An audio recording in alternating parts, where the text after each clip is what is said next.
sizin özünüzün də son 5 ildə hazırladığınız kişilər bərabərliyi üçün adlı bir proqram var, seminar var. Ümumiyyətlə burada bunu əslində sizin hazırlamanıza ilham verən sizə nə oldu? Yəni niyə belə bir qənaətə gəldiniz ki, belə bir proqram lazımdır və burada nələrdən söhbət gedirsiniz, burada nə işlər görürsünüz? Zəhmət olmasa bunun haqqında da məlumat verin. Bəli, o proqrama mən ekspert kimi dəvət olmuşdum. Orada spiker kimi fəaliyyət göstərdim. Fikirlərimi izah etmək üçün uyğun bir platforma oldu. Nəyə görə? Çünki biz daim bu şiddət hadisəsinin istər fiziki, istər psixoloji şiddəti cəmiyyətimizdə müşahidə edirik. Bayaq dediyim kimi psixoloji şiddət var. Adam gəlir. Bizdə indi hərdən o təlimlərdə indi bəzən rəsmilər çıxır, danışırlar. Deyirlər ki, Azərbaycanda gender məsələləri dövlət tərəfindən, qanun tərəfindən tənzimlənir və s.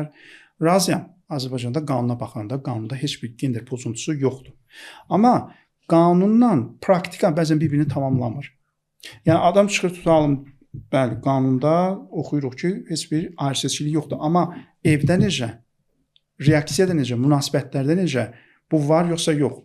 Çünki mən adamlar tanıyıram, xanım ali təhsillidir, dövlət idarəsində işləyir, amma evə gələndə həm fizioloji, həm psixoloji şiddətə məruz qalır. Tutalım, maaş kartı əlindən alınır, ona heç bir mülkiyyət hüququ tanınmır. Bu negativ hallar, belə deyim, o platforma zəmin yaratdı ki, mən də bu platformaya qoşub öz fikirlərimi ifadə edim orada.